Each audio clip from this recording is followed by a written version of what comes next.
Bonjour à toutes et à tous, bienvenue dans votre nouvelle émission Franchise. Je suis Heidi et ici on ne tourne pas autour des choses. On parle vrai, même quand ça dérange. Dans cette émission, je reçois des personnes qu'on regarde, qu'on écoute, qui influencent, qui inspirent. Mais ce qui m'intéresse, ce n'est pas l'image, c'est ce qu'il y a derrière. Dans nos échanges, je ne cherche pas des réponses parfaites. Je recherche ce qui est honnête, toujours avec respect, mais sans filtre. Dans nos milieux chrétiens, on parle de vérité, mais on vit avec des codes. On prêche l'authenticité, mais on protège l'image. Mon invité du jour a accepté de se prêter à cet exercice. Il est le fondateur de l'Institut Le Béret Rouge et du média L'Interface. Samuel Danglade, bonjour et bienvenue. Bonjour Heidi, merci de m'accueillir sur cette émission et très heureux de me prêter à cet exercice particulier qu'un interview franchise. Avant d'entrer dans le vif du sujet, j'aimerais qu'on s'arrête un instant sur le concept même de cette émission. Oui. Parce que franchise, c'est pas un exercice très confortable. Alors ma question c'est, Samuel, est-ce que vous pensez que le milieu chrétien est réellement prêt aujourd'hui à entendre une parole qui ne soit pas lisse, une parole qui ne protège pas les apparences, mais qui révèle l'être humain tel qu'il est? Est-ce qu'il est prêt? Je ne pense pas. Est-ce que c'est nécessaire d'enclencher une dynamique? Je pense. Donc pour moi, cette initiative, elle est à saluer. Et il faut dire que en réalité, le travail sur l'apparence, il est nécessaire, il est bon.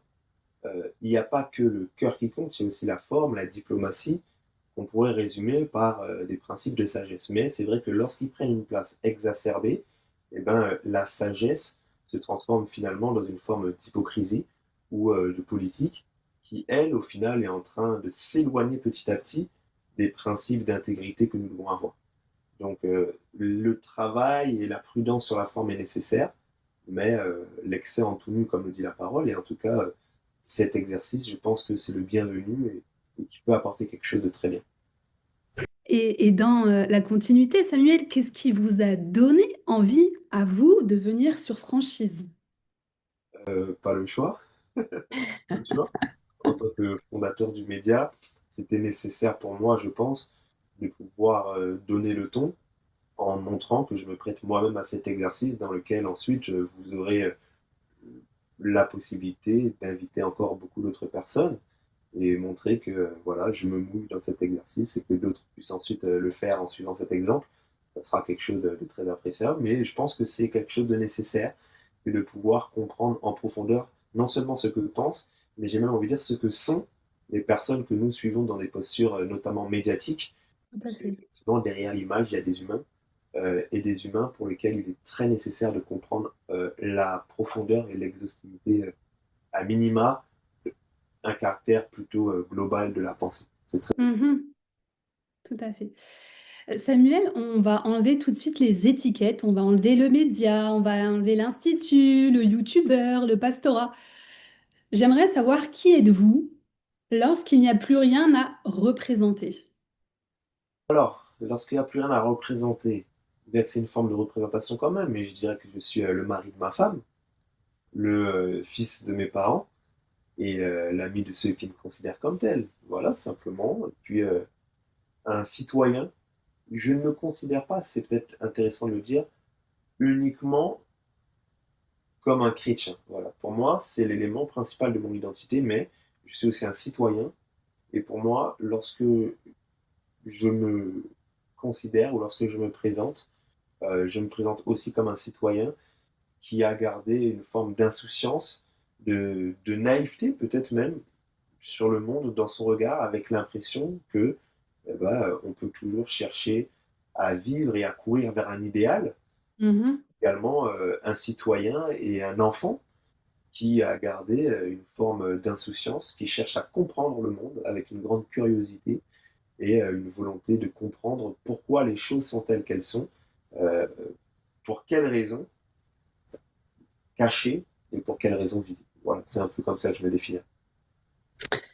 Est-ce que ça vous est déjà arrivé d'avoir peur de vous retrouver vide une fois toutes les étiquettes que je viens d'énumérer mises de côté?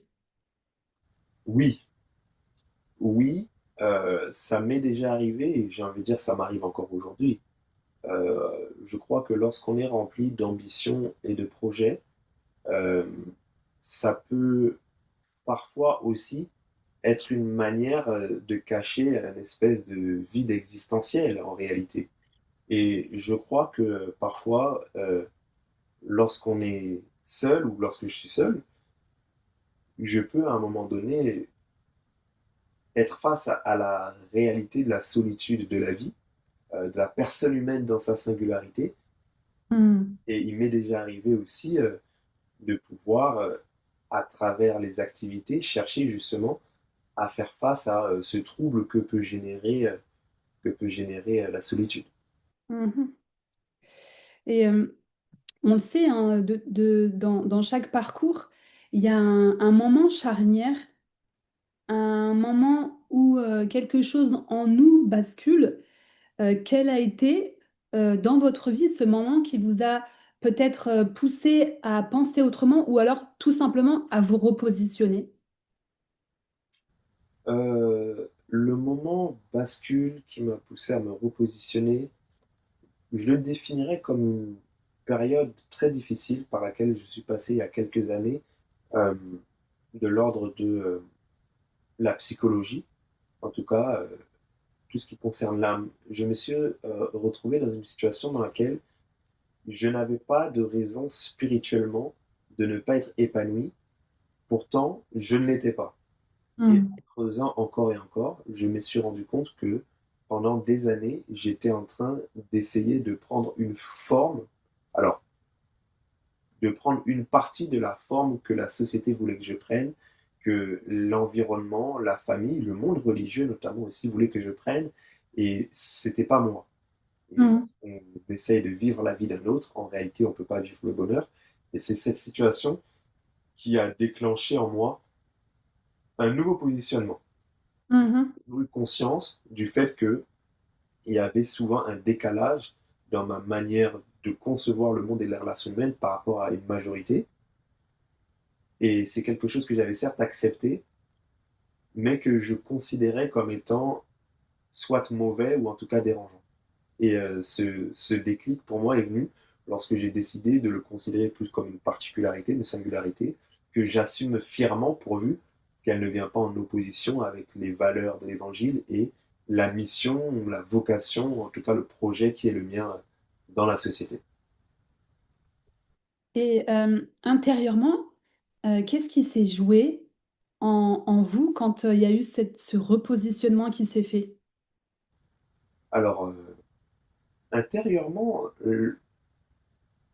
c'est comme, j'ai envie de dire, une lumière qui jaillit dans une pièce obscure, une petite éclaircie qui passe sous la porte. Et donc, on veut spontanément s'orienter vers cette opportunité qui s'ouvre à nous.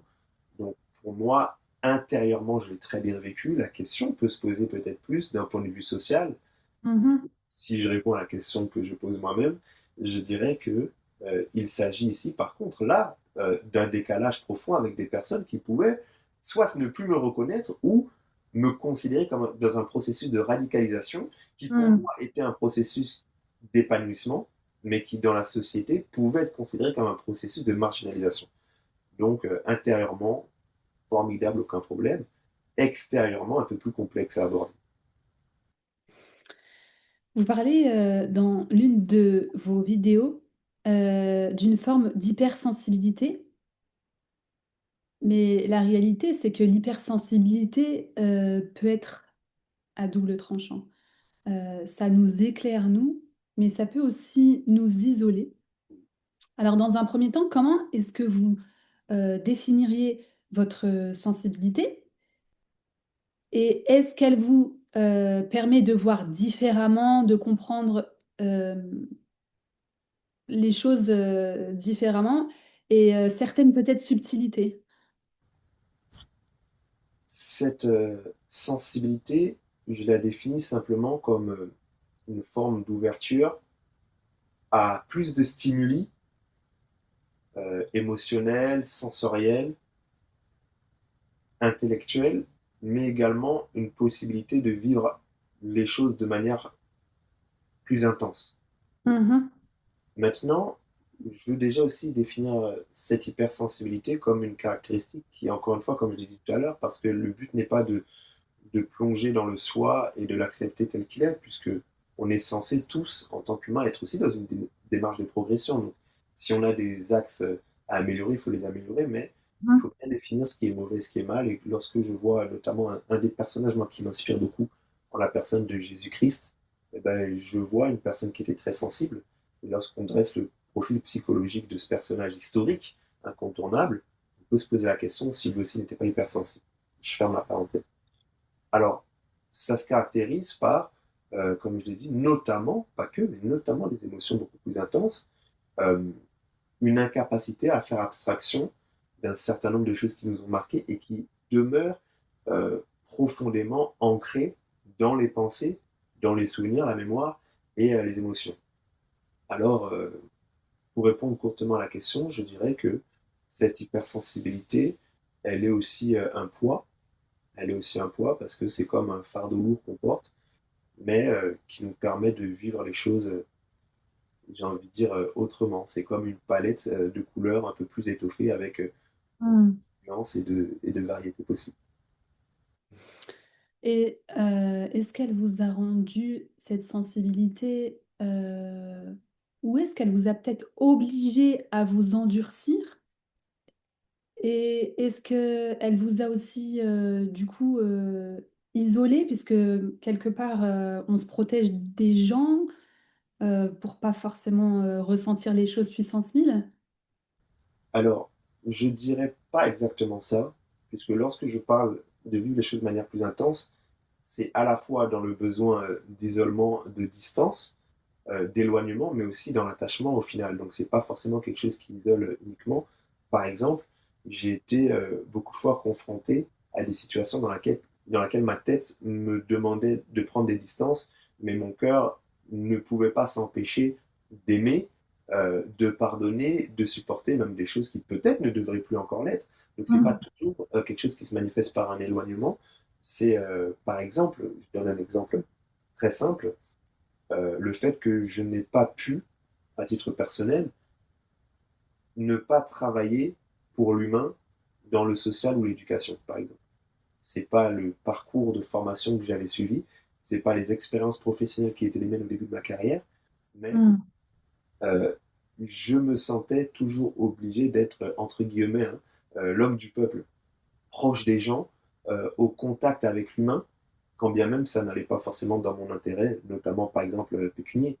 Donc ça peut Mhm. rapprocher en fait cette forme de sensibilité et ne pas pouvoir regarder des personnes à la télé être en difficulté sans vouloir agir. Maintenant, oui, il y a aussi une forme que ça peut engendrer lorsque on vit ou lorsqu'on est traversé par des émotions d'injustice, de colère, de désaccord, qui peuvent aussi être décuplées et là, qui peuvent provoquer effectivement des distances et une capacité à faire preuve dans ce cas-là de dureté, de rigueur, d'exigence, de radicalité, avec les mots qu'on pourra chacun utiliser pour définir ce positionnement.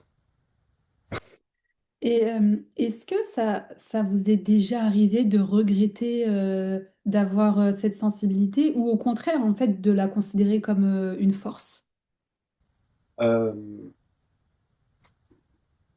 c'est pas une question facile. Hmm. À regretter, non, je ne pense pas, mais regretter que des personnes autour de moi puissent en subir les conséquences. Voilà, je dirais plus ça. Je ne le regrette pas dans le sens où je le vis bien et je le vois comme une opportunité de vivre une vie originale. Mhm. Je regrette que parfois cela peut être incompris et malaisant pour des personnes qui m'entourent et qui ont pas demandé quoi que ce soit. Et concrètement, est-ce que vous avez une situation à nous partager où cette sensibilité a été soit un levier ou soit un frein? un levier ou un frein? Alors, je ne sais pas si je peux faire une petite pub sur cette plateforme, mais euh, notamment, un exemple, c'est le sujet du sommeil.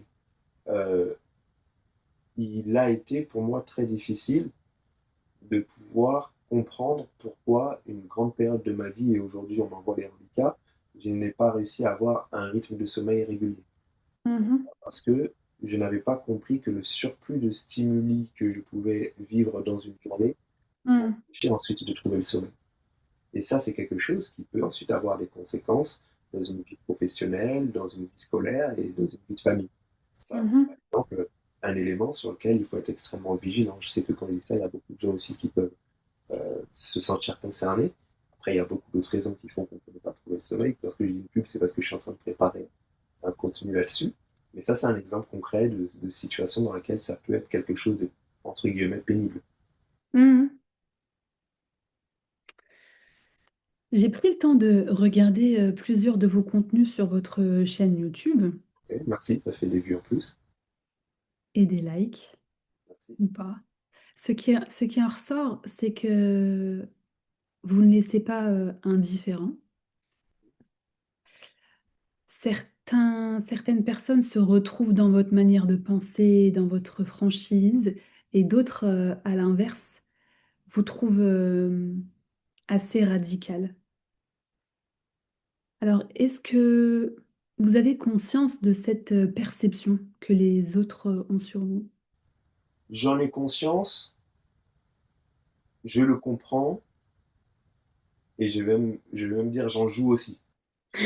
J'en joue aussi, puisque je trouve aussi assez amusant de provoquer des réactions diverses et variées auprès des personnes que l'on côtoie.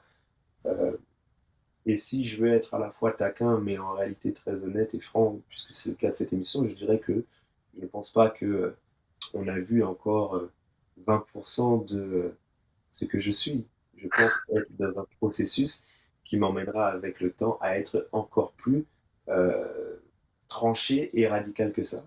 Je suis encore dans une forme de diplomatie stratégique, donc l'avenir nous montrera jusqu'où ça nous mènera.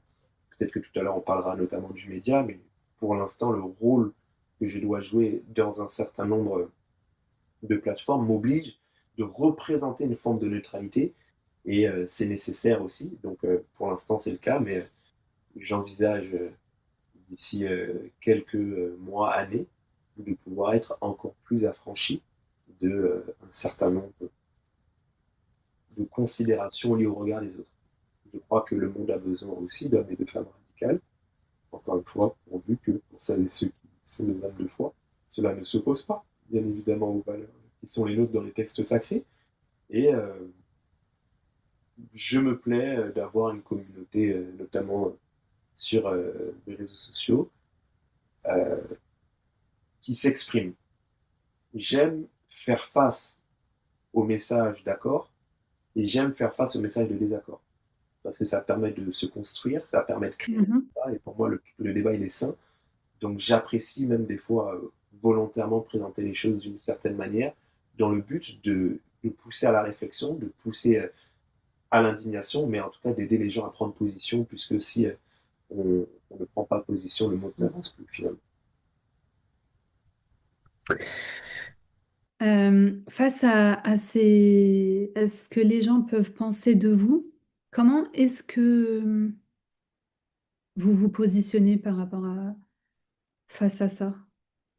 Je pense que la priorité, c'est, si je vais dans l'ordre, il y a un verset qui dit, voyez vous-même, il préfère l'obéir à Dieu plutôt qu'aux hommes. Donc la priorité pour moi, c'est le regard de mon créateur et mon chef de mission, c'est le regard prioritaire. Deuxièmement, le regard de la personne avec qui j'ai décidé de m'allier par le mariage. Ensuite, les proches, chacun à ses degrés respectifs, mais en réalité, une distance quand même assez importante vis-à-vis des personnes que je ne connais ni d'Adam ni d'Ève et qui m'écrivent sur différents canaux. Maintenant, lorsque je dis ça, je ne suis pas en train de dire que la vie des autres, je le balaye d'un revers de main. Encore une fois, on se construit à travers ça. Mais de manière saine, être capable de prendre ce qu'il y a de bon, d'examiner, mais ce n'est pas par un message, une critique, un avis négatif que je vais ébranler tous mes fondements, notamment parce que d'ailleurs aujourd'hui, beaucoup de critiques ou d'avis proposés ne sont pas vraiment très argumentés ou avec des arguments légers. Donc, quand même un peu, voilà, un petit peu de distance par rapport à ça. Certaines personnes associent euh, radicalité à fermeture d'esprit. Est-ce que selon vous, c'est quelque chose qui est justifié? Pas du tout, pas du tout. Je pense que c'est une funeste bêtise, mais beaucoup de personnes radicales le sont parce qu'elles ont pris justement le temps de peser les argumentaires de part et d'autre et qu'ils ont compris qu'il y a un argumentaire qui est fermement en désaccord avec leurs convictions. Donc non, je pense que parfois les radicaux sont au contraire celles et ceux qui ont fait le plus d'efforts d'ouverture pour comprendre. Et fort heureusement, on a encore le droit d'être en désaccord. Donc non, moi je vois la radicalité comme un cheminement qui se construit à travers une ouverture d'esprit et la conclusion d'un raisonnement et une prise de position ferme. Celles et ceux qui sont, entre guillemets, excessivement modérés, parfois, sont justement tellement fermés d'esprit qu'ils ne sont pas capables d'entendre combien Hmm. des gens souffrent, combien des gens vivent de profondes injustices, combien le monde va mal, et qui sont juste tournés sur leur propre nombril. Et ce qui crée justement une incapacité à être fermement porté par des idéaux à minima réformateurs, voire tant qu'à faire révolutionnaires. J'ai une question qui me brûle les lèvres. Okay. Et je pense sincèrement qu'elle traverse aussi l'esprit des nombreux spectateurs. Sur votre chaîne YouTube, comment est-ce que vous faites le tri entre ce que vous choisissez de dire et ce que vous décidez au final de garder pour vous? Alors, sur le curseur, euh, je pense encore une fois que chacun aura un rôle différent à jouer dans la société. Mais moi, en tout cas, personnellement, le curseur, il est beaucoup plus sur le je dis ce que je pense. Il est beaucoup plus. Maintenant, la partie, elle existe de je ne le dis pas, en tout cas pas de manière publique, elle est liée à certaines convictions, puisque, il faut le dire, c'est pas tout ce qu'on pense qui est bon, qui est sain. On peut être porté par des pensées qui ne sont pas bonnes, Hmm. qui sont charnelles, tout simplement. On a tous une part euh, de nous qui peut nous pousser vers le mal et qui peut nous penser à déraisonner. Alors c'est notamment cette partie de choses qu'on ne dit pas. Lorsqu'on pense quelque chose qu'on sait ne pas être bien, ou lorsqu'on a une manière de l'exprimer qu'on sait ne pas être bien. Alors là, on essaye bien évidemment de se censurer et c'est une saine censure. Maintenant, il y a aussi, comme je disais tout à l'heure, je pense, un volet stratégique dans le sens noble du terme, où je crois que le Christ ne disait pas tout tout de suite. Mhm. Il y a un certain nombre de messages qu'il révélait en son temps. Mhm. Je crois que dans la vie sociale, il y a des choses qu'on ne dit pas à n'importe quel moment, qu'on dit lorsqu'on a une crédibilité, qu'on dit lorsqu'on a pris des galons, qu'on dit lorsqu'on a protégé les siens, qu'on dit lorsqu'on a un certain nombre de matelas de sécurité économique, relationnel, institutionnel. Donc, c'est un peu ça. Premièrement, des choses que je dis pas parce que bah, je sais que peut-être que elles sont pas forcément bonnes, Mhm. parce que charnelles. Des choses que je ne dis pas parce que je pense que c'est pas le moment de le dire. Et, Mhm. euh, beaucoup de choses que je dis pas parce que je n'ai pas le temps de créer du contenu là-dessus, mais que je voudrais dire aussi, d'ailleurs. Donc c'est à peu près tout ça.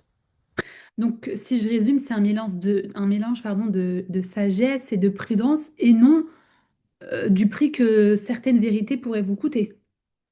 Ben, en fait, je partage votre résumé puisque moi, je me considère comme sage. Maintenant, je respecte le fait que beaucoup pourraient penser tout autrement à mon sujet.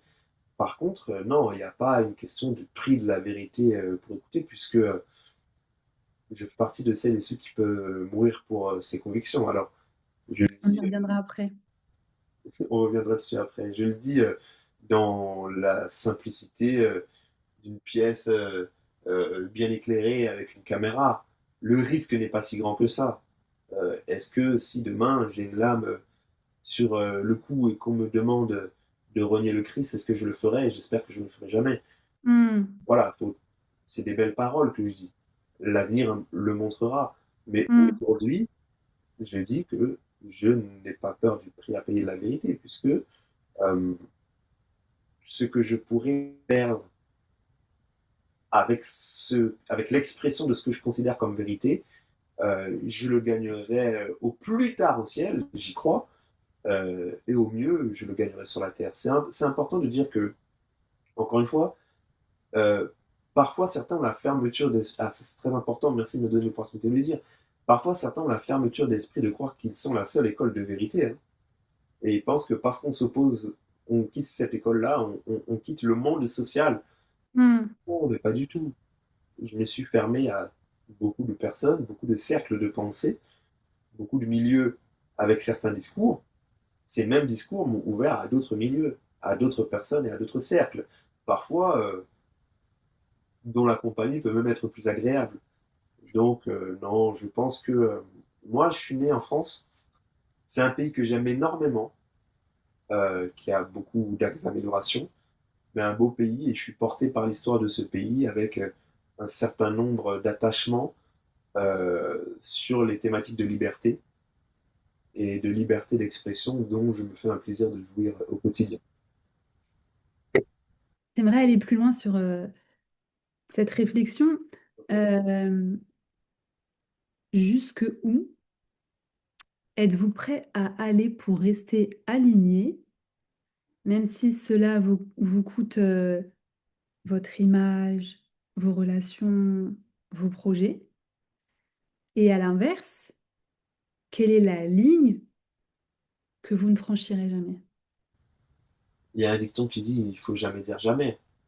Et je ne sais pas si vous avez remarqué, Heidi, mais dans ce dicton, finalement, on le mentionne, ce mot interdit. Bon, toutefois, l'idée, c'est de dire que je ne m'estime pas être arrivé en termes de cheminement intellectuel et spirituel pour me fixer des lignes rouges. Ça serait pour moi très orgueilleux de le dire. Et je crois que quelqu'un qui se fixe des lignes serait une personne en réalité avec un potentiel dangereux puisque incapable de se remettre en question sur tout. Je pense qu'on doit être capable de se remettre en question sur tout. On ne Mhm. peut pas aujourd'hui tracer une ligne et demain apprendre de nouvelles choses qui me permettront de dire que ce que je pensais être une ligne, en fait, n'est pas une ligne, mais simplement une autre chose et une autre conception. Donc non, je n'ai pas de ligne que je me fixe et je pense et espère être capable de rester cohérent avec mes convictions en tout temps, en toutes circonstances. Je n'ai pas l'impression d'être extrêmement... Alors, ne pas avoir de discours démagogique, il y a quelque chose d'assez plaisant à, au caractère public euh, de la vie médiatique et pastorale dans certains milieux, et notamment avec les réseaux sociaux aujourd'hui, où le jeu algorithmique fait qu'on trouve, à partir d'un moment, un certain degré de régularité, on trouve facilement son public. Grand ou petit, mais on trouve facilement son public parce qu'il y aura toujours des gens pour apprécier ce que vous dites. Il faut juste laisser du temps à l'algorithme de trouver ces personnes-là en publiant du contenu régulier.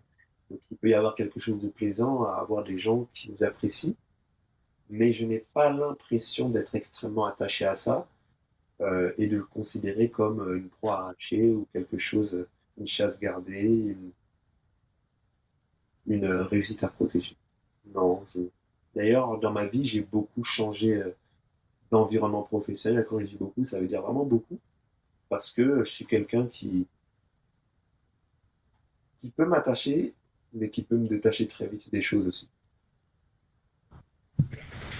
Intéressant. Et du coup, ça va être la suite de notre sujet, le fait de s'attacher et de se détacher. Oui. Samuel, vous n'avez pas seulement observé l'Église, vous avez été pleinement acteur au sein de l'Église locale. Vous étiez leader, pasteur. Vous avez porté des responsabilités, vous avez guidé, vous avez incarné un rôle que beaucoup envient. Et aujourd'hui, justement, vous prenez du recul. Alors, je me posais cette question quand je préparais cette interview. Et je pense que ça doit aussi, d'autres personnes doivent aussi se la poser. Comment est-ce qu'on en arrive à quitter un chemin que beaucoup considèrent comme un accomplissement quelque part? En fait, ça dépend des objectifs qu'on se fixe. C'est un accomplissement si c'était un objectif. Moi, ça n'a jamais été un objectif. J'ai jamais voulu être pasteur, j'ai jamais voulu être leader. Mais quand même, on va pas se mentir, dans nos milieux chrétiens, c'est un peu le Graal d'avoir ce genre de responsabilité. Alors, pas pour tout le monde. Je pense pas pour tout le monde. Pour certains, oui, d'autres, au contraire, le fuient. Moi, je fais partie des personnes qui ont fui beaucoup les responsabilités sans que les gens le sachent en réalité, mais il y avait un certain nombre de choses à régler avec moi et mon histoire qui font que j'ai aussi beaucoup fui ces choses-là. Et je crois que plusieurs fuient aussi, comme des Jonas, pour des raisons diverses et variées. Maintenant, oui, je l'entends, c'est quelque chose qui, bien évidemment, et j'en ai vu aussi, crée une forme de suffisance et de satisfaction dans laquelle la boîte crânienne ressemble de plus en plus à une montgolfière. Sauf qu'il s'envole non pas pour se rapprocher du ciel, mais des hauteurs indescriptibles de l'orgueil. Je comprends ce que vous dites. Maintenant, encore une fois, à titre personnel, ça n'a pas été des objectifs pour moi, mais plutôt des moyens. Alors si ces moyens ne sont plus suffisants pour atteindre des objectifs, je me tourne vers d'autres méthodes et d'autres chemins.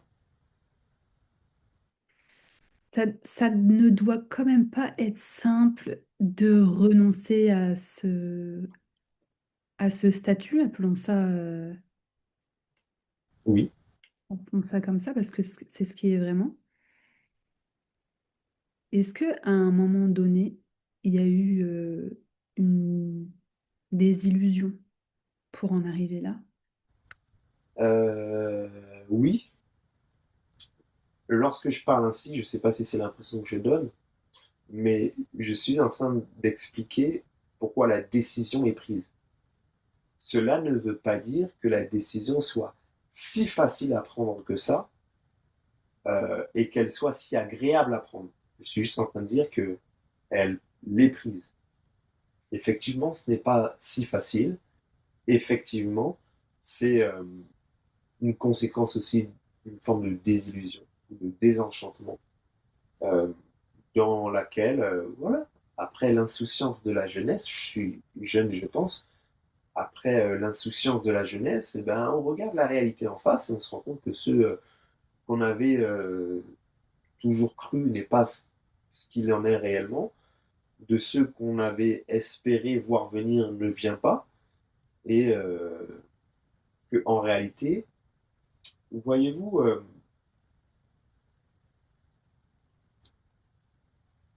lorsqu'on est dans une famille, on la pense toujours la meilleure famille du monde jusqu'à ce qu'on en rencontre d'autres. Mhm, Et je suis né spirituellement dans le milieu évangélique. Je parle pas d'une église de place, je parle dans le milieu évangélique. mhm. Et en réalité, dans mon parcours de croissance, ce que j'ai toujours considéré comme étant la meilleure des choses. Et puis après, on grandit, on évolue et on est capable de mettre en perspective un certain nombre de choses et d'être en désaccord. Alors, est-ce qu'aujourd'hui, je me considère plus comme évangélique? J'ai déjà traité cette question-là. Si, je suis aujourd'hui théologiquement et doctrinalement un chrétien évangélique, mais en désaccord profond avec une majeure partie de ce mouvement, notamment dans sa tranche la plus libre. Voilà, c'est comme ça que je définirais un peu les choses. Et lorsque on est jeune et puis que on a besoin de voir un peu ailleurs, eh ben, on trouve un autre appartement et puis on va voir la famille quand même dans les grandes occasions. Et on n'a pas changé son nom dans sa pièce d'identité. Donc voilà, je n'ai pas changé ma pièce d'identité, mais disons que j'ai déménagé et que on prend des nouvelles quelques fois par téléphone. Est-ce que quand il y a eu vous avez pris vos distances, est-ce que vous avez perdu des amis? dans cette prise de distance? Non, j'ai pas perdu des amis. J'ai perdu des personnes qui m'appelaient ami. C'est pas la même chose. Ouais, il y a des grands mots, hein. Mon frère, ma sœur, ami. Bon, ça, ce sont des mots. Il y a des personnes qui pouvaient m'appeler comme tel, mais qui ne l'étaient pas forcément, puisque la décision que j'ai prise, ayant créé une distance, montre que ce n'était pas une amitié. Hmm. Ma vision des choses, c'est que une amitié sincère respecte les choix et orientations de son interlocuteur, et notamment dans les décisions qu'il considère comme étant propices à l'emmener sur le chemin de la vérité spirituelle. Ça ne peut pas briser une amitié. Si c'est une réelle amitié, ça peut déstabiliser, ça peut créer des turbulences, mais une véritable amitié, selon moi, hein, elle traverse les nuages de ce type de situation. Donc voilà, peut-être perdre des relations sociales, bien évidemment, évidemment, et ça fait partie du jeu.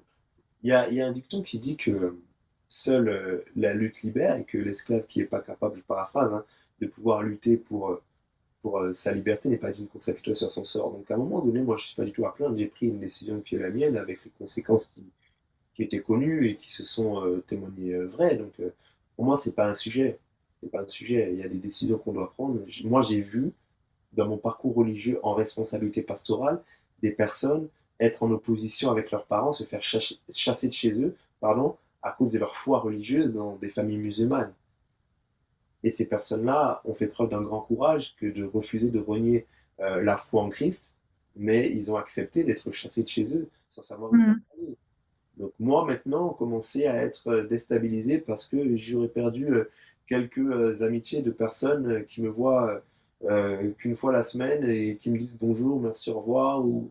Non, ça, je pense pas qu'il y ait un sujet là-dessus. En tout cas, c'est mon avis et je n'en fais pas du tout quelque chose de sérieux. Donc si j'entends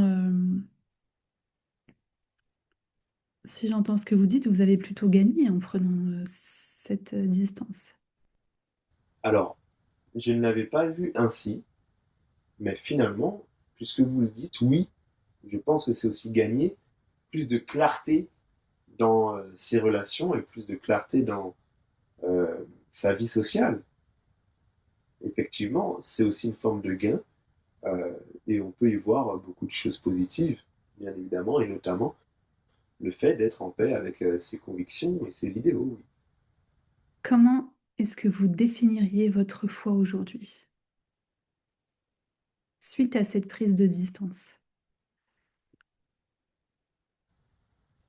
Je pense que j'ai ou cette situation à retirer un certain nombre d'œillères qui me permettent maintenant de pouvoir avoir une vision un peu plus élargie de ce qu'est le monde religieux d'une part, et d'autre part, de manière encore plus large, la quête de spiritualité. Et donc, je n'estime pas avoir beaucoup bougé, mais je considère pouvoir maintenant le faire. Euh, je considère que toutes les portes sont maintenant ouvertes. Je n'en ai pas encore traversé, je n'ai pas emprunté de chemin, mais maintenant je sens que j'ai la liberté de pouvoir le faire librement. Mhm. Et lorsque je parle comme ça, encore une fois, je ne parle pas de gens, je ne parle pas d'humains, je parle de système de raisonnement qui peut parfois nous mettre dans un carquois. Et c'est le revers de la médaille de la religiosité, c'est que la religiosité est très dogmatique. Et donc lorsqu'on y entre, c'est comme les griffes d'un piège qui parfois nous empêchent de pouvoir nous en émanciper si on voudrait le faire. Hmm. Et c'est là où je rejoins encore plus le discours qu'on aime bien dire comme un slogan, hein, que le christianisme n'est pas une religion mais une relation. Mhm. C'est un slogan, beaucoup de gens le disent sans même en réalité le vivre, hein. Mais oui, aujourd'hui, je considère que je suis beaucoup plus libre, en tout cas dans ma foi, beaucoup plus ouvert. Mais puisqu'on est dans une émission franchise, je veux aussi dire que c'est pas forcément quelque chose de simple et de facile, parce que je considère que l'être humain est un être de sociabilité et la foi chrétienne n'exclut pas cette réalité. Tout chrétien doit être dans un cercle religieux, en tout cas dans un cercle chrétien, et dans ce qu'on appelle une église locale, peu importe la forme qu'elle prend, un bâtiment, un groupe de maisons ou autre.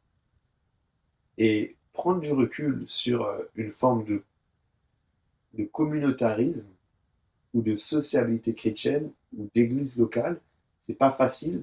Hmm. Et je dirais même que si c'est trop durable, ce n'est pas sain. Donc il y a aussi des inconvénients à, à perdre le protectionnisme d'une institution qui nous couvre, de relations hiérarchiques qui nous instruisent et nous corrigent. Et je ne fais pas de mon cas un exemple euh, si je perdure dans une situation de distance. On peut se détacher, Ouais. ensuite s'attacher à nouveau. Hmm. C'est à cette étape que je suis aujourd'hui. Alors, si demain vous deviez revenir dans une église locale, qu'est-ce qui devrait changer pour que vous puissiez vous y reconnaître à nouveau? Alors, moi, je dirais pas si demain je dois retourner, parce que je retournerai.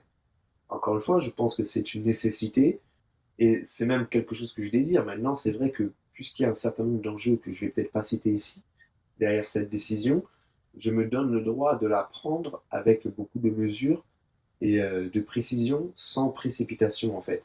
Hmm. Bien évidemment, c'est quelque chose qui doit arriver. Ah, il y a beaucoup de critères, hein. Il y a beaucoup de critères.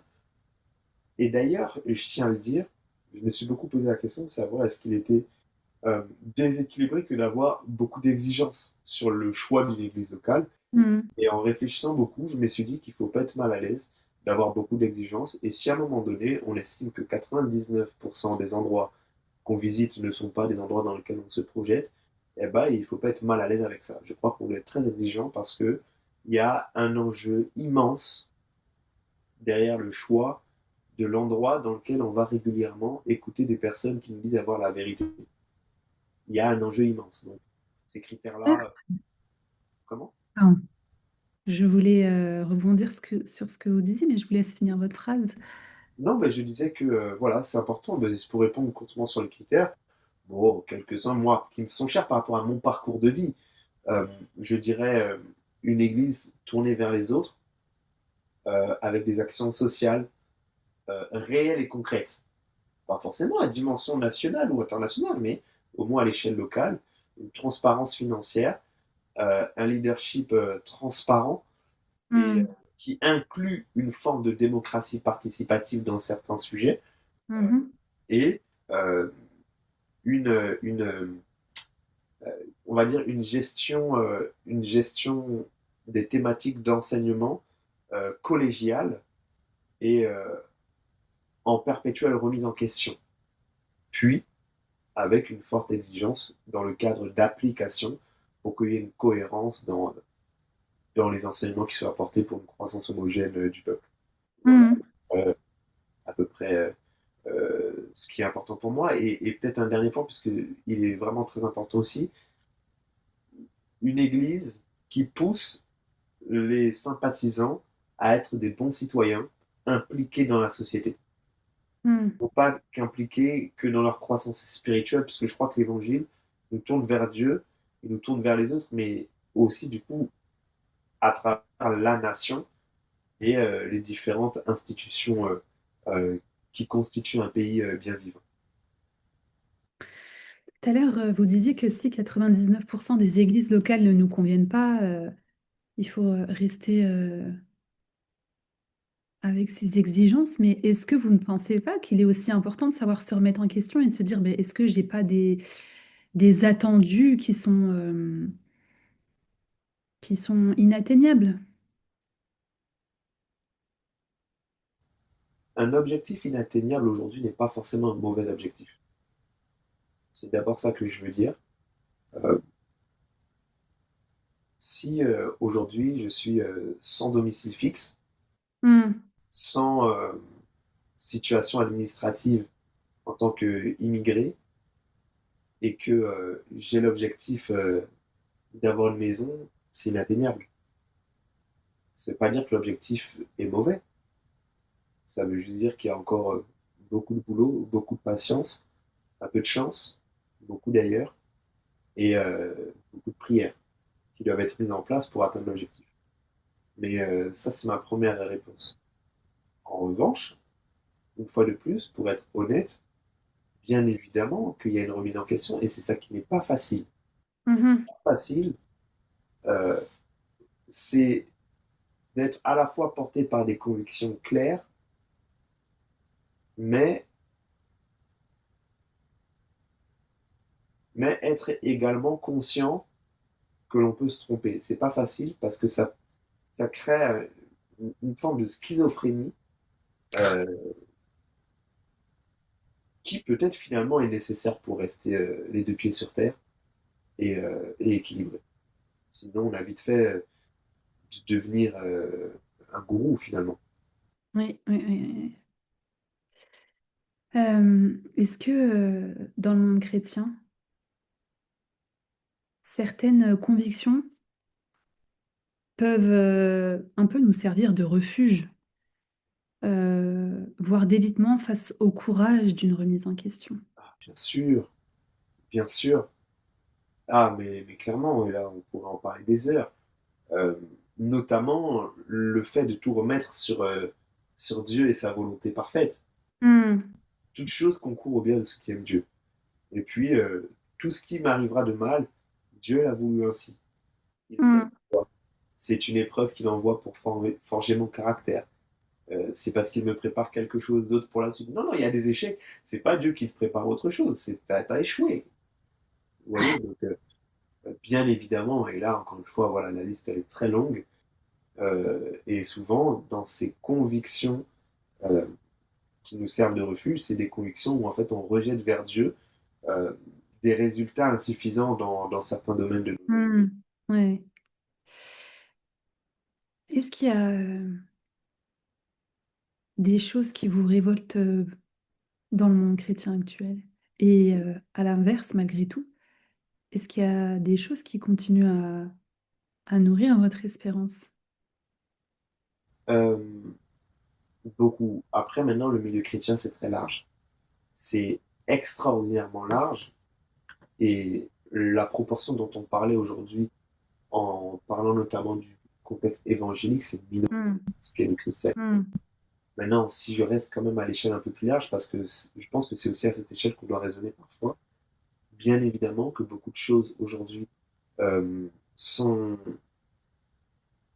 des lueurs d'espoir. Je crois notamment que on est face à une société qui est en recherche de spiritualité et que un nombre incalculable de problèmes que traversent nos sociétés sont résolus dans l'évangile de Christ, en fait. Hmm. Et je trouve encourageant de voir que le message de l'évangile reste aujourd'hui très actuel, Hmm. pertinent, très efficace lorsqu'il est appliqué à un contexte problématique. Et ça, c'est un espoir pour moi de voir que lorsque je regarde la société en tant que citoyen, je vois des problèmes. Lorsque je lis la Bible en tant que chrétien, je vois des solutions qui sont appropriées. Et ça, c'est quelque chose qui est encourageant. D'ailleurs, lorsqu'on commence à trouver le texte sacré moins pertinent, c'est là qu'on commence justement à perdre un certain nombre de zèle et puis ensuite la flamme qui commence à s'éteindre. Moi, elle ne s'éteint pas parce que, en tout cas, l'étude que je fais du texte biblique me conforte dans le fait que il est vraiment la source du salut de l'homme et des nations. Dans le milieu chrétien, il y a beaucoup de choses qui me révoltent, mais pour rester juste sur quelque chose peut-être de plus récent dans mon cheminement de réflexion, c'est le sujet des dérives sectaires. Alors là, Hmm. je crois que on est vraiment aveuglé par les réalités qui se jouent dans les communautés euh, protestantes et évangéliques. Faut pas stigmatiser les évangéliques et les chrétiens qui sont dans ces communautés. J'ai vu, lorsque je me positionnais sur ces sujets-là, certaines personnes disent, voilà, c'est souvent les personnes de telle couleur ou de telle origine qui sont bêtes. Non, pas du tout. Le phénomène sectaire, il touche tous les pans de la société et dans Hmm. beaucoup de domaines. Vraiment dans beaucoup de domaines. Aujourd'hui, la Mivilude, qui étudie cette question en France, la mission interministérielle de vigilance et de lutte contre les dérives sectaires, eh ben, elle répartit, si je me souviens bien, à peu près en 33% les thématiques sur lesquelles s'appuient les organisations à dérive sectaire. 33% sont des organisations religieuses ou des personnes leaders religieux. 33% c'est dans ce qui va être la médecine et la santé, etc., le bien-être. Et 33% dans le développement personnel. Hmm. Ça, c'est juste pour dire que faut arrêter de stigmatiser les religieux comme étant des bêtes, des imbéciles. C'est pas vrai, c'est complètement un raisonnement tiré par les cheveux. C'est des gens souvent qui ont des propres critiques et qui cherchent n'importe quel moyen pour confirmer leurs pensées. En revanche, oui, il y a un sérieux problème, et malheureusement, ce problème n'est vraiment pas abordé. Pourquoi? Parce que, dans la petite expérience, je vois et j'entends que le mouvement religieux concerné par la majorité des signalements les considère comme étant de la persécution. Et là, les bras m'en tombent, et je me dis, en tout cas, on n'est vraiment pas sorti de l'auberge, et il y a beaucoup de boulot. Pourquoi ces dérives sectaires ressortent beaucoup, surtout dans le monde évangélique? Qu'est-ce qui fait que on en arrive à ce...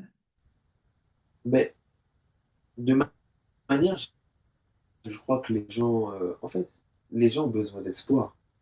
Les gens ont besoin de solutions à des questions laissées sans réponse. Et la posture religieuse vient comme avoir la réponse à tout. Il y a beaucoup de Hmm. sachants dans ces milieux. Il y a beaucoup, soit d'autoproclamés, ou sinon de personnes établies dans une forme de pacte de corruption avec des personnes très intéressées aussi. Alors, on a facilement la possibilité de tomber dans ces pièges dans un monde dans lequel aujourd'hui le niveau d'insécurité face à l'avenir, il est Hmm. grandissant. Hmm. La santé mentale est un sujet qui est malheureusement insuffisamment traité par les politiques de santé publique, Hmm. dans lequel malheureusement le sentiment d'injustice est très grandissant. Voilà, en fait tout est fait pour que tout est fait pour que des personnes puissent tomber dans le piège des dérives sectaires. Tout est fait. On a des professionnels de l'endoctrinement, des professionnels du marketing, de la communication, de la captation, de Hmm. la façon de masse, de la rhétorique, face à des gens qui sont de moins en moins armés, de moins en moins outillés, de moins en moins forts. En tout cas, il y a un grand marché hein, pour celles et ceux qui veulent aller là-bas, n'hésitez pas. Par contre, vous nous trouvez toujours sur votre chemin.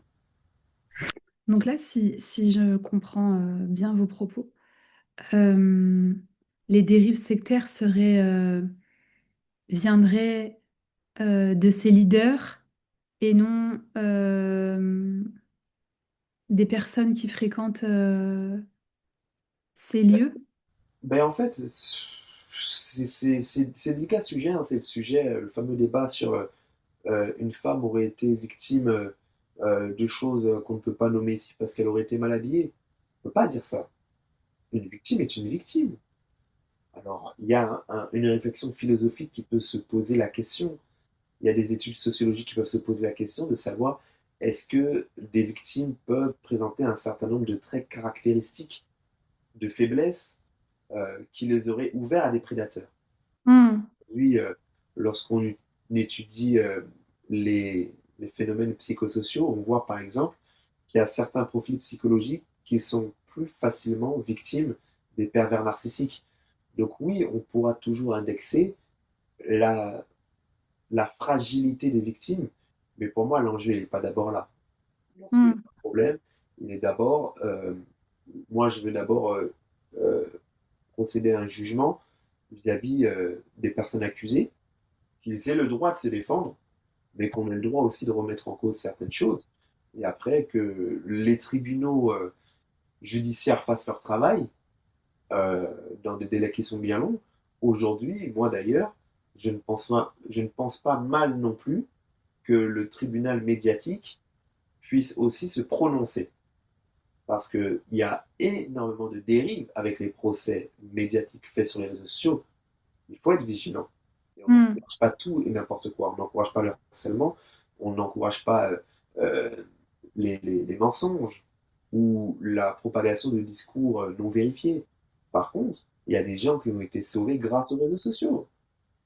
Grâce aux réseaux sociaux. Donc, je crois que c'est avant tout les, les leaders religieux cupides en recherche de gloire humaine. Et d'ailleurs, moi, j'élargis ma réflexion sur le fait que certains sont également, non pas dans une quête de gloire humaine, mais dans une quête de spiritualité.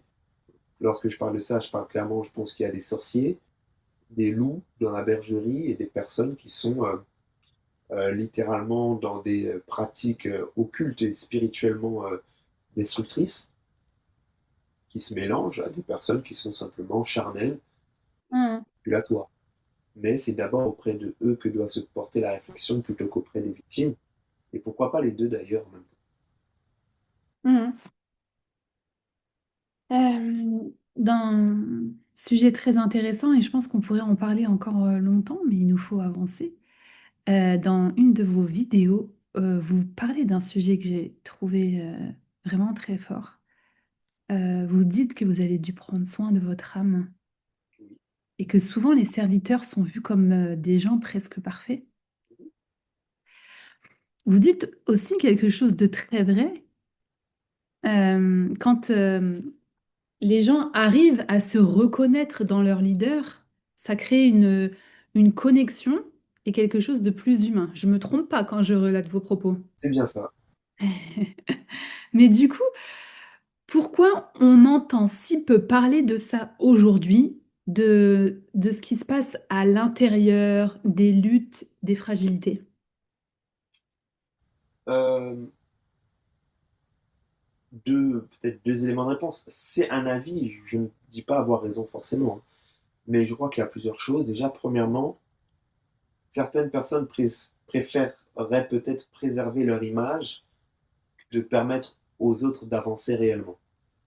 Alors, en ne disant pas tout, je protège mon image, bien que j'empêche le peuple de s'identifier réellement pour pouvoir avancer. Je reprends encore une fois l'exemple du Christ. La Bible nous le présente dans Hébreu comme le souverain sacrificateur parfait qui s'est identifié à nous par euh, une vie, une vie dans laquelle il a revêtu la chair, le corps.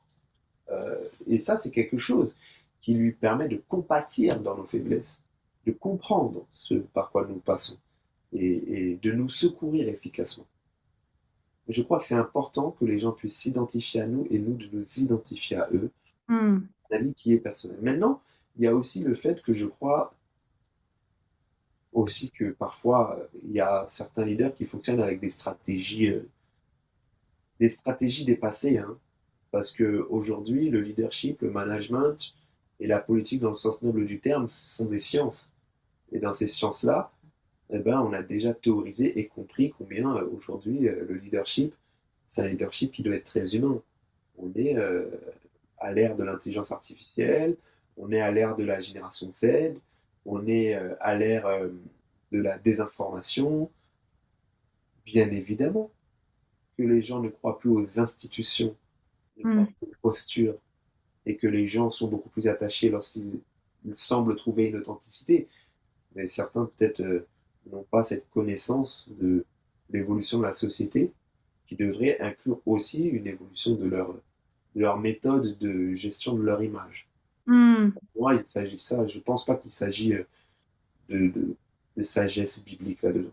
Je pense que c'est des personnes qui considèrent que c'est mieux de gérer comme ça dans leur éthique ministérielle. Mhm. Parce que vous dites dans votre vidéo que vous aimeriez prendre le temps d'en parler, mais que de faire partie de ceux qui ouvrent ces sujets. Mais en même temps, vous expliquez que vous préférez attendre parce que vous êtes encore en train de vivre certaines choses. Est-ce que quelque part, c'est pas aussi ce que vous reprochez aux autres? En fait, je pense qu'il y a deux choses. Parce qu'il faut distinguer deux choses qui peuvent être bonnes, mais qui ne sont pas efficaces à la même intensité. Être au milieu du groupe et dire je pense qu'on doit aller là, c'est bien, mais c'est aussi bien lorsque on est déjà quelque part et qu'on dit regardez, j'ai trouvé un bon endroit. Donc des fois, il faut être capable de parler librement de ce qu'on vit et de ce qu'on traverse pour montrer qu'on est des humains parmi des humains. Un leader religieux n'est pas un surhomme. Mhm. Un leader religieux est un homme du peuple à qui Dieu a donné une fonction particulière, mais on est de la même famille, on est dans la même maison. C'est juste qu'il faut une organisation. Par contre, cela ne doit pas empêcher le fait de dire que, à un moment donné, l'humilité demande aussi d'avoir achevé un certain nombre de processus de réflexion et Mhm. pour pouvoir présenter aux personnes des axes, des propositions, des orientations qui sont le fruit d'une expérience réussie et non pas d'une tentative. Donc c'est pour ça qu'il y a ce paradoxe-là entre deux bonnes choses, encore une fois, mais à des degrés d'intensité différents. Et les deux, je pense, doivent coexister en même temps avec équilibre. Comment aujourd'hui vous faites la différence entre je le garde parce que j'ai besoin encore de prendre du recul et de digérer ce que je vis et euh, peut-être ne pas le partager, mais ça pourrait aider en fait d'autres personnes. Alors, il y a peut-être une réponse, c'est un élément de réponse, il y aurait d'autres choses à dire, mais un élément de réponse que je peux donner, c'est aussi ne pas oublier qu'on est censé être conduit par le Saint-Esprit. Pourquoi je place ça sur la table maintenant? Non pas pour essayer de me donner une image, mais parce que souvent, celles et ceux qui, comme moi, essaient d'avoir un discours très raisonné, très argumenté, qui parlent beaucoup de l'âme, etc., on aura vite l'impression que ce sont des personnes qui sont en réalité humaines, conduites par une logique rationnelle et un pragmatisme. Mais j'aspire à témoigner dans l'avenir, par mon résultat, que derrière tout ce que je dis là, il y a une inspiration prophétique. Ça, c'est important. Donc l'idée n'est pas juste de dire je fais ceci parce que je pense ça et je ne fais pas cela parce que je pense ça et je réfléchis que c'est mieux et stratégique. Il y a cette part-là qui est incontournable, mais derrière tout ça, il y a une quête d'être un instrument entre les mains de Dieu, un simple canal par lequel il passe pour accomplir sa volonté. Donc il y a aussi des temps de prière, d'introspection spirituelle pour essayer de comprendre. Dieu veut-il que je parle de ça? Dieu m'inspire-t-il à mettre ce sujet sur la table? C'est ce que j'essaye de faire. Il faut continuer à le faire parce que des fois, c'est vrai que la spontanéité peut pousser à parler trop vite ou pas. Mais globalement, je répondrais en parlant du fait que nous sommes censés être un peu à l'image du peuple d'Israël, en train de nous déplacer là où la nuée nous orientera. Hmm.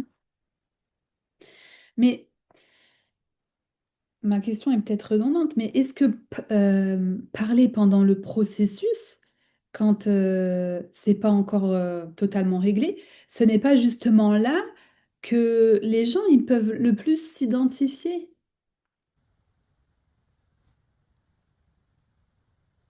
Je maintiens ma réponse.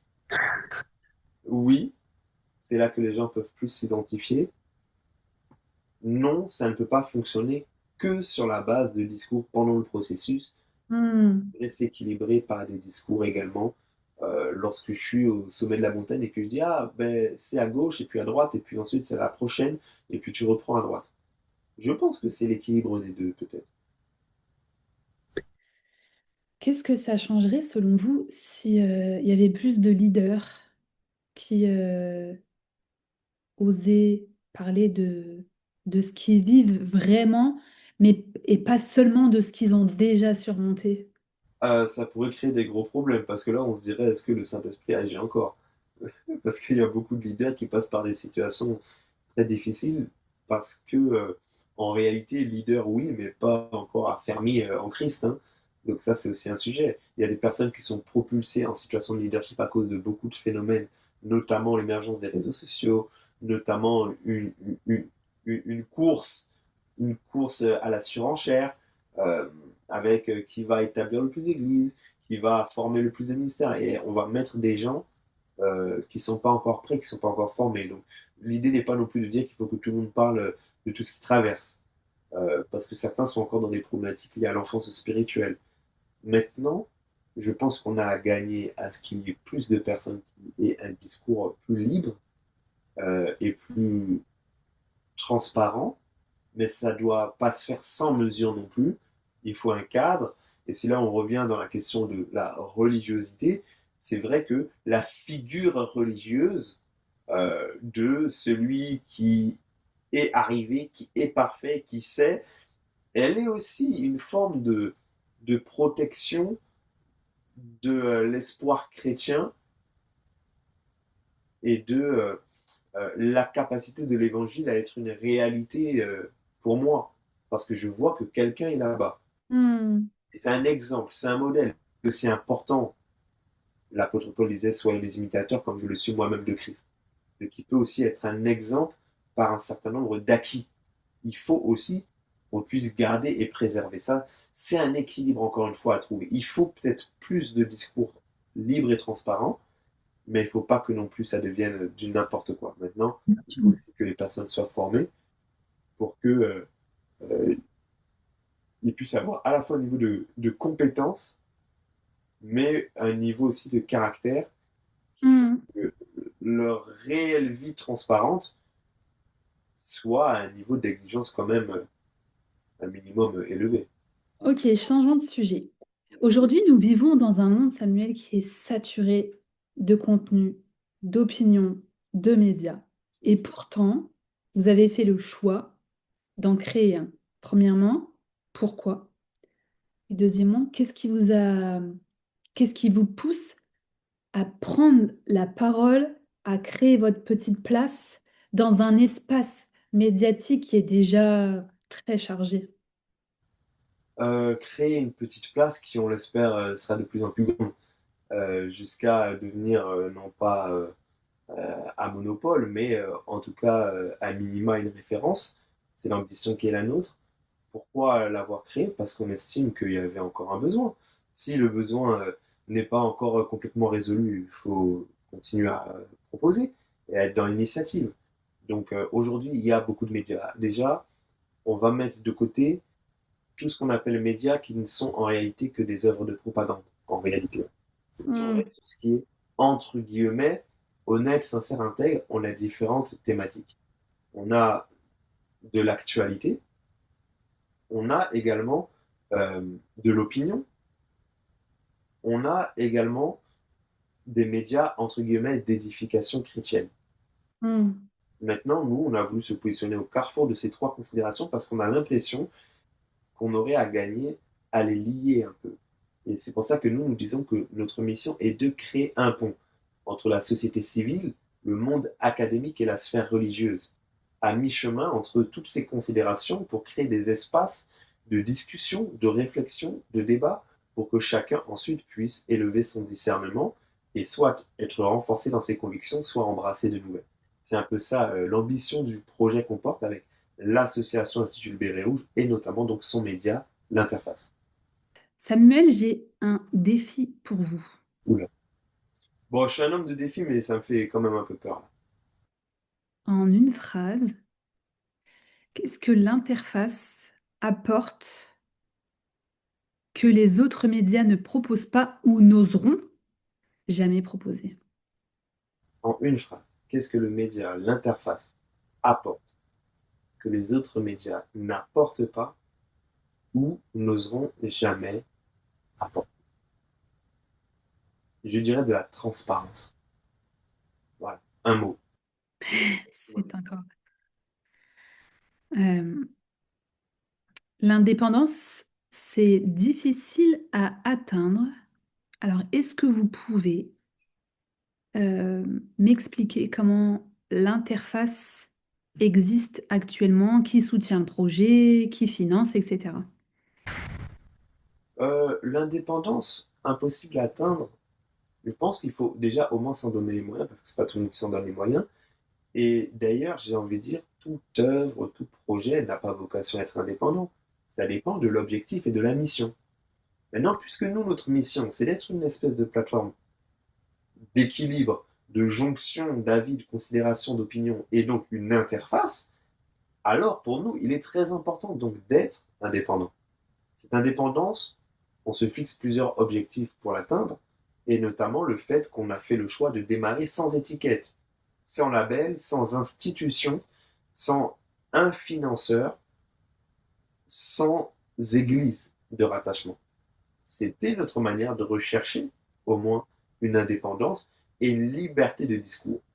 Ça rend les choses plus difficiles dans un lancement qui doit se faire en fonds propres bien sûr financièrement par les cotisations des membres.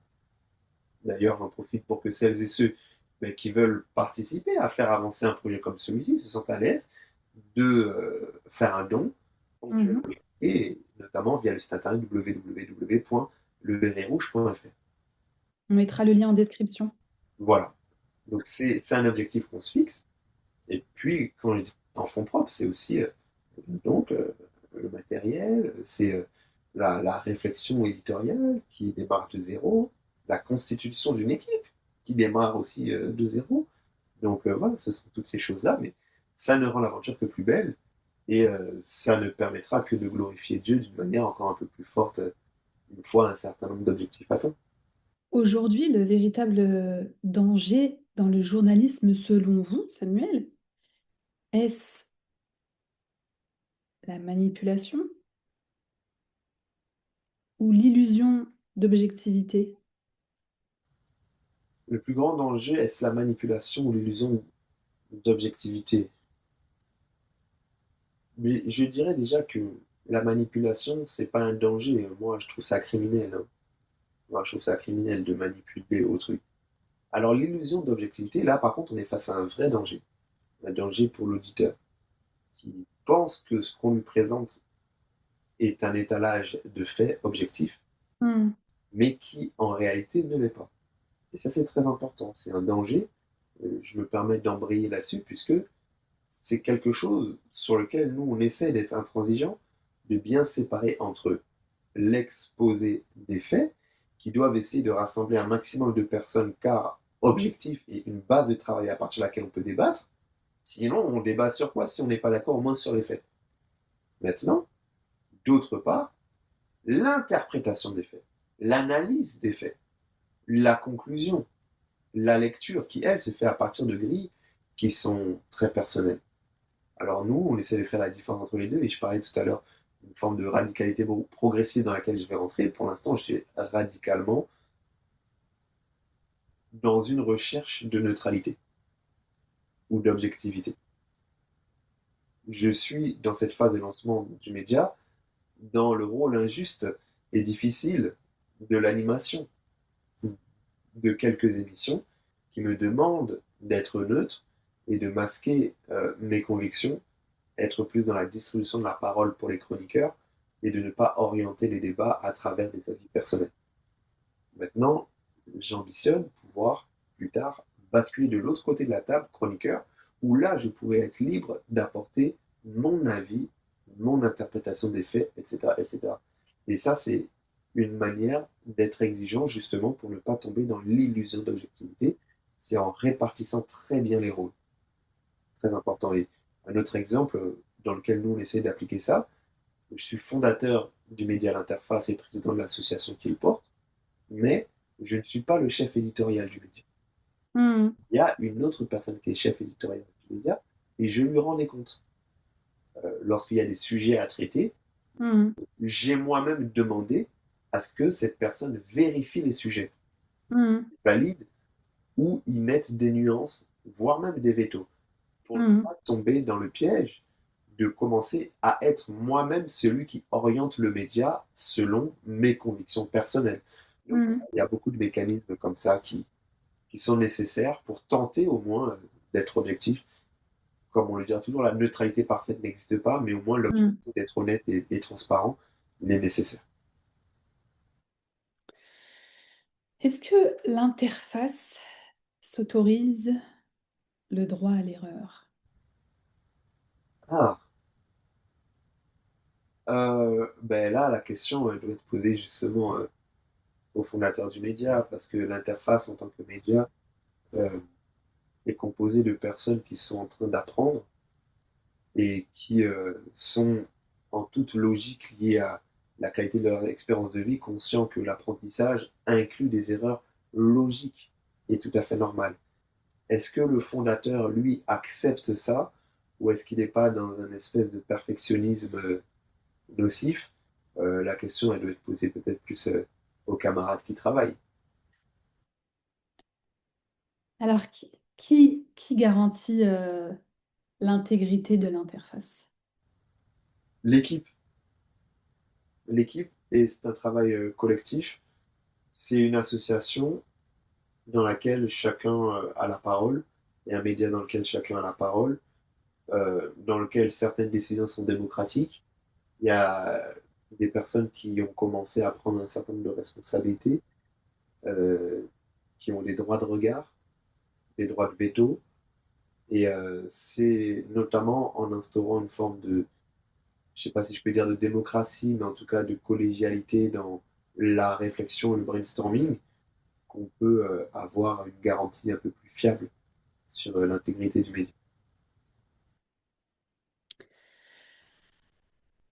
Quelles sont les valeurs qui guident vos décisions?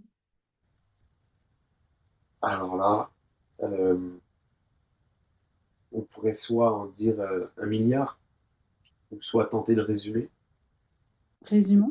Ouais, je pense que ce serait peut-être plus pertinent dans ce format. On parle d'objectivité, d'enquête et de rigueur aux écritures. C'est trois propositions de mots pour formaliser nos valeurs. Objectivité avec la volonté d'être un maximum factuel, encore une fois, dans l'exposé des faits au moins. Et puis ensuite, l'analyse se fait avec des personnes qui assument de parler en leur nom propre et qui ne sont pas des porte-parole de la vérité, mais des citoyens qui s'expriment.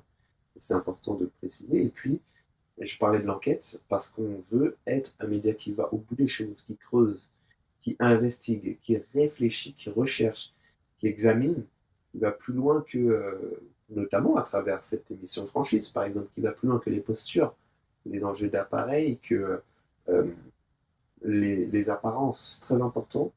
Et la rigueur aux écritures, puisque je refuse la catégorisation de médias chrétiens, Mm. défini comme un média citoyen. On a un média citoyen qui traite de l'actualité Mm. internationale et religieuse. Le fait religieux est un fait de société important et donc nous le traitons. Et nous le traitons en tant que citoyens. Et chacun des citoyens du média a ses convictions.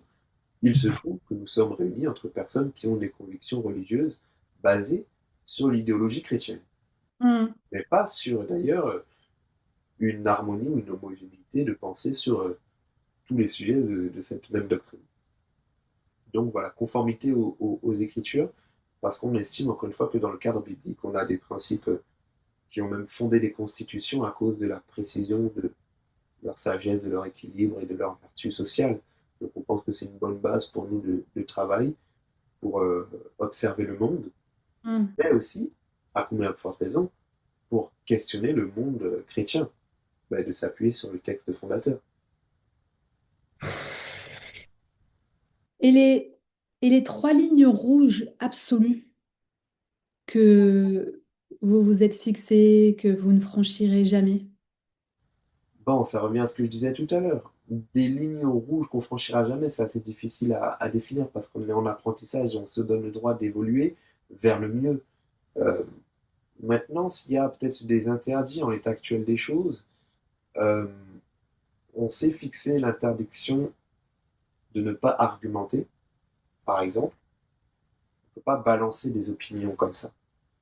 À combien plus forte raison si elles sont clivantes. Mais on doit argumenter les choses.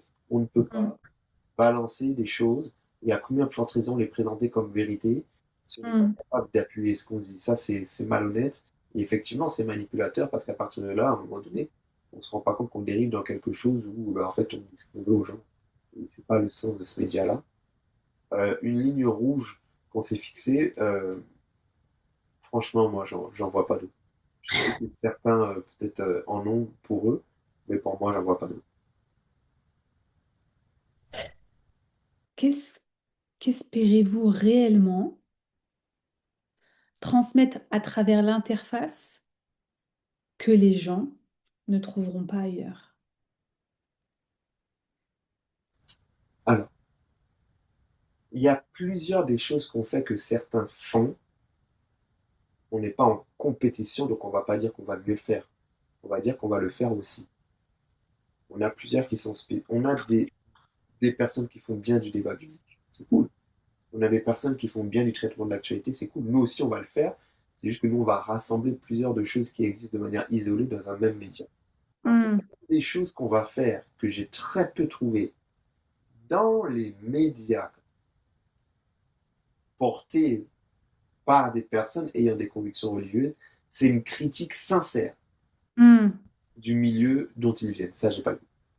J'ai vu des médias laïcs tirer à boulet rouge sur le milieu religieux, évangélique, musulman ou autre, avec parfois des arguments au ras des pâquerettes. J'ai vu des, je sais pas si on peut appeler ça des médias citoyens, ou en tout cas des comptes sur les réseaux sociaux, être dans une posture de critique, parfois avec une volonté sincère d'emmener les personnes dans de l'information, soit parfois ce sont des gens qui ont été brisés, détruits ou en désaccord et qui en réalité sont en train plus de traiter leur propre âme que de chercher à être dans une mission d'intérêt public. Nous, on pense faire partie des rares médias portés par des personnes issues du milieu chrétien qui sont aptes à apporter une critique sincère, juste, honnête, sans compromis, sans langue mm. de bois, vis-à-vis du milieu chrétien et même vis-à-vis du sommet de la hiérarchie médiatique chrétien. Et là, donnez-nous un petit peu de temps en arrière. Alors c'est des beaux objectifs, mais comment faire en sorte que l'interface ne touche pas uniquement ceux qui sont déjà convaincus? C'est pas facile. La société ne nous aide pas. Premièrement, avec tout simplement le jeu des algorithmes, les biais algorithmiques fait que du contenu plaisant va être proposé à ceux qui apprécient. Hmm, Donc chacun va être orienté vers du contenu qui lui plaît déjà. On est en difficulté. Maintenant, la psychologie humaine avec les biais de confirmation va dans le même sens. Si maintenant on est dans un monde religieux qui est tombé dans un danger mais immense de considérer tout celui qui s'oppose comme étant envoyé du diable et qui replie les gens vers leur propre communauté religieuse, mais là, ça rend notre tâche très difficile. Alors, ce que nous, on compte faire, déjà, travailler dans une forme de mission que l'on considère comme étant citoyenne, mais aussi prophétique, et qui pourrait nous ouvrir à toucher facilement ces personnes-là, puisque ce n'est pas nous qui devons convaincre les cœurs, mais le Saint-Esprit. hmm, Ensuite, il y a une sincérité dans la démarche, et comme je le disais tout à l'heure, un argumentaire qui veut être le nôtre, qui, on espère, pourra toucher des personnes qui ne sont pas convaincues, mais qui sont au moins capables de reconnaître un bon argument lorsqu'il est présenté. hmm. Pour le reste, eh ben, j'ai envie de dire, on est encore en recherche. On a des réflexions stratégiques qui doivent se mener après la pré-saison. La pré-saison, c'est la période que nous avons définie de mars, le lancement des programmes jusqu'à juillet. Et ensuite, on doit faire un bilan et prendre un peu plus de temps à réfléchir sur la stratégie. Hmm. Voilà, c'est pas facile et ça demande beaucoup de finesse et d'intelligence et de compétences. Alors, on en arrive à la dernière question, Samuel. Après cet échange et au-delà de vos idées, de vos positions, de vos projets, qu'aimeriez-vous sincèrement que les gens retiennent de l'homme, de Samuel d'Anglade? Sa sincérité. Moi, je demande pas. Déjà, je demande rien. Maintenant, je ne souhaite pas que tout le monde soit d'accord avec moi. C'est pas nécessaire, c'est pas utile. Et d'ailleurs, comme je l'ai dit, je suis en cheminement, donc je peux aussi avoir tort dans beaucoup de choses. Ce qui serait l'idéal, c'est à minima que l'on puisse comprendre le sens de ma démarche, qu'elle est portée par un idéal qui est sain et une sincérité que je ne souhaiterais pas qu'on puisse m'enlever. J'aurais aimé qu'à travers cet échange, quelqu'un comprenne que le but de ces projets et de cette démarche n'est pas de me mettre en avant, n'est pas de critiquer un tel ou un tel, n'est pas d'être dans un plaisir de faire autrement, mais que c'est simplement une volonté de jouer son rôle dans la société et dans le monde religieux. Samuel, merci pour votre transparence. Merci beaucoup pour la clarté de ces questions qui m'ont permis de déballer beaucoup de choses. En tout cas, un exercice difficile, mais très agréable finalement, paradoxalement. Et merci à vous, chers spectateurs. Merci d'avoir suivi cet épisode franchise. Si ce format vous a parlé, alors n'hésitez pas à liker la vidéo, à partager vos impressions en commentaire, nous dire si vous trouvez que notre invité s'est vraiment dévoilé, proposer des questions que vous aimeriez poser et les invités que vous aimeriez voir sur le plateau. Et surtout, abonnez-vous pour ne rien manquer sur les prochains épisodes. En attendant, prenez soin de vous. On se retrouve très bientôt.